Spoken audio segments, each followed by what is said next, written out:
UPSC CSC की तैयारी के क्रम में एक प्रश्न आपको सबसे ज़्यादा परेशान करता है। यह अपने आप को भरोसा दिला पाए कि आप प्रीलिम्स क्रैक कर लेंगे, मेंस भी क्रैक कर लेंगे। पहली बार जब हम कोई चीज़ पढ़ रहे होते हैं तो सभी चीज़ें हमें इम्पोर्टेंट ही लगती हैं। करंट अफेयर्स यूपीएससी सीएससी के पॉइंट ऑफ व्यू से सबसे महत्वपूर्ण सेगमेंट बन चुका है। नमस्कार, मैं सुनील वर्मा आपका स्वागत करता हूं इंडिया के सबसे बड़े लर्निंग प्लेटफॉर्म अनअकैडमी पर। यूपीएससी सीएससी की तैयारी में करंट अफेयर्स का क्या रोल है, कितना समय देना चाहिए, क्या पढ़ना चाहिए और क्या अप्रोच होना चाहिए, यह प्रश्न हर स्टूडेंट के दिमाग में आता है। सबसे पहला प्रश्न कि इसका रोल क्या है। तो चाहे आप प्रीलिम्स का पेपर देख लीजिए, मेंस का पेपर देख लीजिए, या फिर अगर आप सेलेक्टेड स्टूडेंट के इंटरव्यू को देखें तो आपको पता चलेगा कि आज के समय में बिना करंट अफेयर्स पर आपकी अच्छी कमांड हुए आप ना तो प्रीलिम्स क्रैक कर सकते हैं, ना मेंस क्रैक कर सकते हैं और ना ही आप इंटरव्यू बहुत अच्छे से दे सकते हैं। इसका मतलब ये है कि करंट अफेयर्स का जो सेगमेंट है वह यूपीएससी सीएससी के सिलेबस में सबसे इम्पोर्टेंट सेगमेंट में शामिल हो चुका है। फिर प्रश्न ये आएगा कि आखिर जब इसका इम्पोर्टेंस इतना ज़्यादा है तो हमें क्या पढ़ना चाहिए। तो मैं आपको सजेस्ट करूँगा कि आपको एक न्यूज़पेपर ज़रूर पढ़ना चाहिए। कभी भी न्यूज़पेपर को पढ़ना स्किप मत कीजिए। अगर आप इंग्लिश मीडियम से हैं तो द हिंदू और इंडियन एक्सप्रेस में से कोई एक न्यूज़पेपर ले सकते हैं। अगर आप हिंदी मीडियम से हैं तो आप दैनिक जागरण का राष्ट्रीय संस्करण, जनसत्ता या दैनिक भास्कर में से कोई एक न्यूज़पेपर ले सकते हैं। और मैं थोड़ा सा एक अप्रोच बताऊं तो अब जो है कि कई वेबसाइट्स के माध्यम से करंट अफेयर्स के आर्टिकल्स लिखे जाते हैं। यूट्यूब पर बहुत क्लासेस होती हैं, आप इनका भी सहारा ले सकते हैं। इसका मतलब ये हुआ, सबसे पहले आपको न्यूज़पेपर पढ़ना है, उसके बाद आपको आर्टिकल्स जो कि हिंदी में अगर आप तैयारी कर रहे हैं तो हिंदी में आर्टिकल लिखे हुए मिल जाएंगे, आप उनका यूज कीजिए।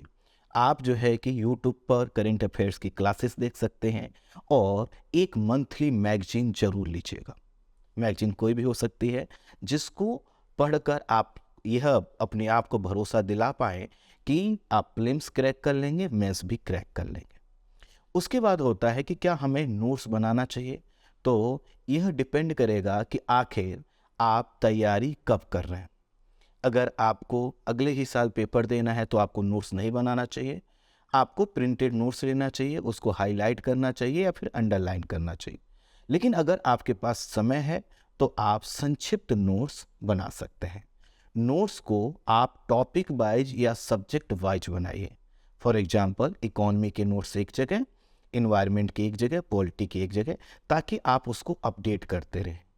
अगर आप करंट अफेयर्स को 1.5 से 2 घंटा डेली देते हैं, इनफ है। बस आपको करना क्या होगा, जब आप करंट अफेयर्स पढ़ रहे हैं तो करंट अफेयर्स को पढ़ते समय आपको अपने स्टैटिक पोर्शन से उस करंट अफेयर्स को जोड़ना होगा। इसका मतलब ये है कि अगर आपने कोई एडिटोरियल, कोई आर्टिकल, कोई न्यूज आपने पॉलिटी से पढ़ा तो आपको उसी टॉपिक के स्टैटिक एरिया को जरूर वहाँ पर पढ़ लेना चाहिए। इससे क्या होगा, आपका स्टैटिक सेगमेंट भी तैयार हो जाएगा, करंट अफेयर्स भी तैयार हो जाएगा। फिर अगला जो प्रश्न आता है कि सर इसका मुख्य परीक्षा में हम कैसे प्रयोग करें। तो देखिए, जब भी करंट अफेयर्स आप पढ़ते हैं उसका उद्देश्य होता है किसी सेगमेंट में अपडेट लाना।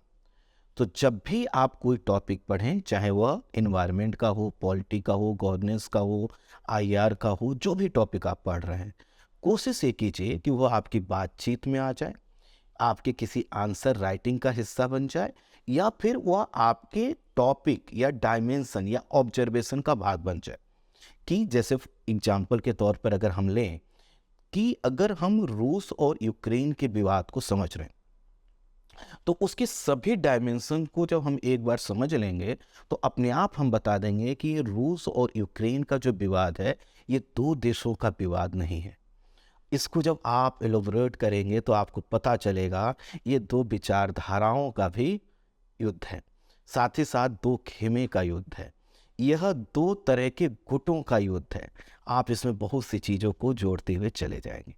इसका मतलब ये है कि करंट अफेयर्स में जो कुछ भी पढ़िए उसको यूज कीजिए, उसको किसी को बताइए, कहीं पर लिखिए, आप स्टैटिक पोर्शन से उसको इंटरलिंक कीजिए। फिर जो लास्ट प्रश्न है कि सर करंट अफेयर्स कितने समय का पढ़ना चाहिए, तो मैं कहूँगा कि अगर आपने तैयारी का मन बना लिया है तो आज से ही न्यूज़पेपर पढ़ना चालू कर दीजिए। मैगजीन अगर आप पढ़ रहे हैं तो आप वह आर्टिकल्स, वह जो है कि लेख पढ़िए जो मेंस के पॉइंट ऑफ व्यू से इम्पोर्टेंट है। लेकिन जब आप डिसाइड कर लें कि मुझे पेपर देना है तो पेपर से 18 महीने पहले का प्रीलिम्स और मेंस दोनों ही कॉन्टेक्स्ट जो इम्पोर्टेंट टॉपिक हैं वो आपको कवर करने चाहिए। इसका मतलब है कि 15 से लेकर 18 महीने का करंट अफेयर्स अगर आप लेकर चल रहे हैं, आप उसको अपने स्टैटिक पोर्शन से इंटरलिंक कर पा रहे हैं, आप उसको अपनी बात में प्रेजेंट कर पा रहे हैं, तो आप करंट अफेयर्स में बहुत बेहतर करेंगे।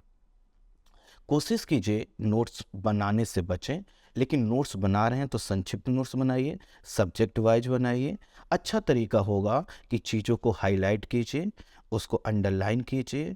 लेकिन ऐसा करने के लिए भी सबसे पहले आपको क्या करना होगा, करंट अफेयर्स के जो क्वेश्चंस पूछे जाते हैं उनका ट्रेंड का एनालिसिस कीजिए।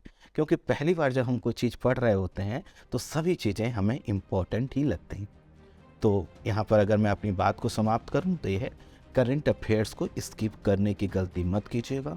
बिना करंट अफेयर्स को तैयार किए आप प्रीलिम्स और मेंस क्रैक नहीं कर पाएंगे। दूसरी चीज़, आप जो भी करंट अफेयर्स पढ़ रहे हैं उसको परसेंट जरूर कीजिए, क्योंकि बहुत से स्टूडेंट का 70% इंटरव्यू करंट अफेयर्स के टॉपिक के इर्द गिर्द ही समाप्त हो जाता है। तो उम्मीद करता हूँ कि करंट अफेयर्स को लेकर आपके पास एक वैल्यूएबल जानकारी पहुँच पाई होगी। मिलता हूँ आपके नेक्स्ट सवाल में, आपके अगले प्रश्न में। Thank you so much. Unacademy.